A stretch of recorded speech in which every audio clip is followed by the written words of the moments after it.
নাম নিয়ে বিভ্রাট, উপেক্ষা করতে এই আরোকে বার্তা দিচ্ছেন মদন মিত্র। ইগনোর করুন এই আরোকে বললেন তৃণমূল বিধায়ক। কামারহাটি স্কুলে শুনানির সময় দলবল নিয়ে হাজির হয়ে গেলেন মদন মিত্র। অডিও দিলে ভালো হয়, অডিও দিলে ভালো হয়। বুম দেবে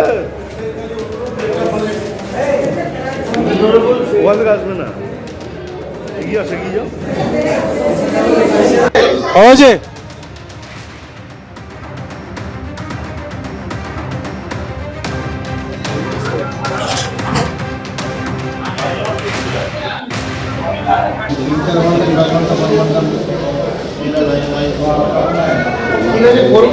আমি খালি বলছি যেটা ইগনোরেবল, যেটা আপনি টেকনিকটা এখন না করলেও চলে।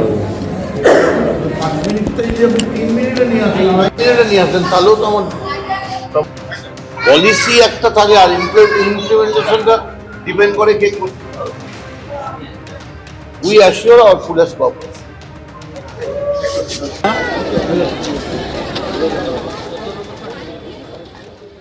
ইগনোর করতে বলেছি যেটা অ্যাজ পার ল সেইটাই আপনারা করুন, যেচে আপনারা ল ইম্পোজ করার চেষ্টা করবেন না।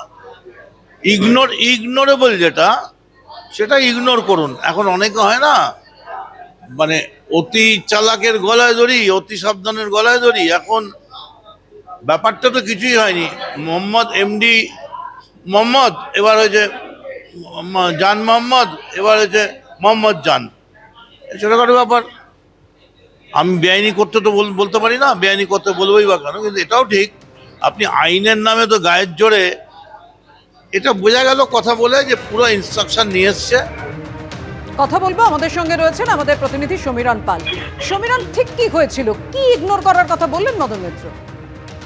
পাপিয়া, দেখো, গত কয়েকদিন ধরে কামারহাটি কলেজের স্কুল, সেখানে 1 থেকে 7 এবং 23 এবং 24 নম্বর ওয়ার্ড, অর্থাৎ মোট 9টি ওয়ার্ডের SIR এর শুনানি চলছে এবং প্রচুর মানুষ সকাল থেকে দাঁড়িয়ে রয়েছেন লম্বা লাইনে। এবং কামারহাটি তৃণমূল বিধায়কের অভিযোগ যে এই লম্বা লাইনে সকাল থেকে দাঁড়িয়েছেন। গতকাল তিনি একটি বৈঠকে এসেছেন এলাকায়, দেখেছেন রাত 9টা পর্যন্ত মানুষজন এই শুনানির জন্য দাঁড়িয়ে রয়েছেন। অর্থাৎ সাধারণ মানুষের হয়রানি হচ্ছে। কি কারণে হয়রানি হচ্ছে? অর্থাৎ নামের গন্ডগোল। তিনি উদাহরণও দিয়ে দেন যে জান মোহাম্মদ, হয়তো মোহাম্মদ জান করা আছে। এই বিষয়গুলো দেখে তিনি আজকে সরাসরি যান, দলীয় কাউন্সিলর নেতা কর্মীদের নিয়ে শুনানি কেন্দ্রের ভেতরে ঢুকে যান। সেখানে গিয়ে যিনি এই আরও ছিলেন তাকে স্পষ্ট বলেন যে এগুলো ইগনোর করতে হবে, অর্থাৎ নামের যে ভুল সেগুলো ইগনোর করতে হবে, অর্থাৎ এগুলো উপেক্ষা করেই শুনানি করতে হবে। কেননা এরকম প্রচুর মানুষ, তারা তাদের প্রয়োজনীয় কাজকর্ম ফেলে তারা এই শুনানি কেন্দ্রে আসছেন, দূর দূরান্ত থেকে আসছেন, তারা সমস্যা করছেন। SIR নামে হয়রানি করা হচ্ছে, এই ধরনের কোনো আইন নেই এবং সেই ধরনের বিষয়টা গাজোয়ারি করা হচ্ছে নির্বাচন কমিশনের পক্ষ থেকে এবং বিজেপির মদতে এটা করা হচ্ছে বলে তিনি অভিযোগ করেন। আর এই নিয়ে তিনি সরব হন এবং এই আরোদেরকে স্পষ্ট বলেন তিনি যে বিষয়টি ইগনোর করার জন্য।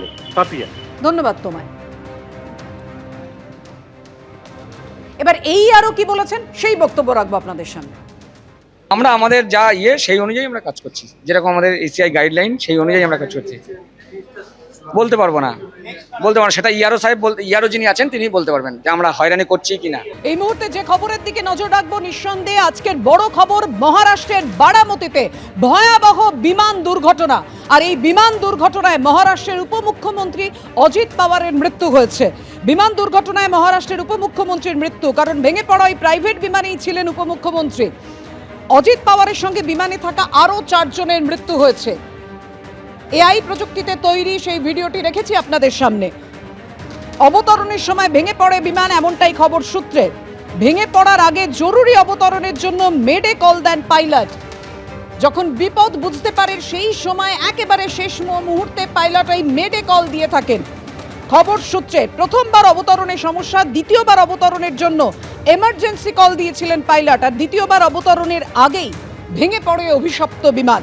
নির্বাচনী প্রচারে বারামতিতে যাচ্ছিলেন অজিত পাওয়ার। দিনভর একেবারে ঠাসা রাজনৈতিক কর্মসূচি ছিল তার, আর তার আগেই ঘটে গেল ভয়ঙ্কর দুর্ঘটনা।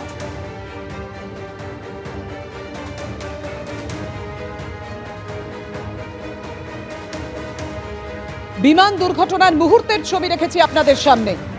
মহারাষ্ট্রের বারামতিতে সিসিটিভি ফুটেজে বিমান দুর্ঘটনার যে মুহূর্তের ছবি এসে পৌঁছেছে সেই ছবি রেখেছি আপনাদের সামনে। একের পর এক বিস্ফোরণের শব্দ শুনতে পান স্থানীয় মানুষজন।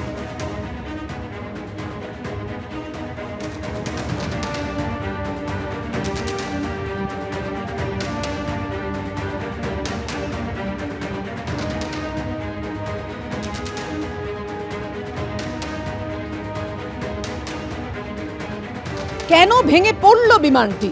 ক্যাপ্টেন বি পার্থসারথী তিনি নিজে কি সম্ভাবনা দেখেছেন দেখুন।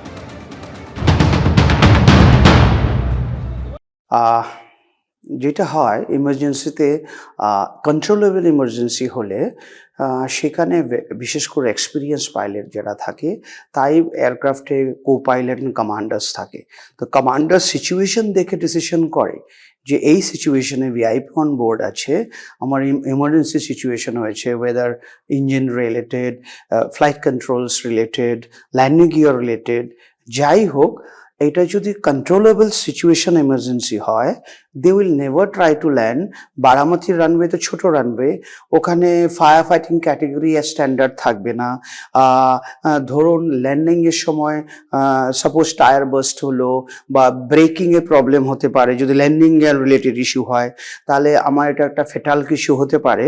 সো এই জন্যে nobody will try to land any emergency with VIP on board যদি nearby better facility airport থাকে।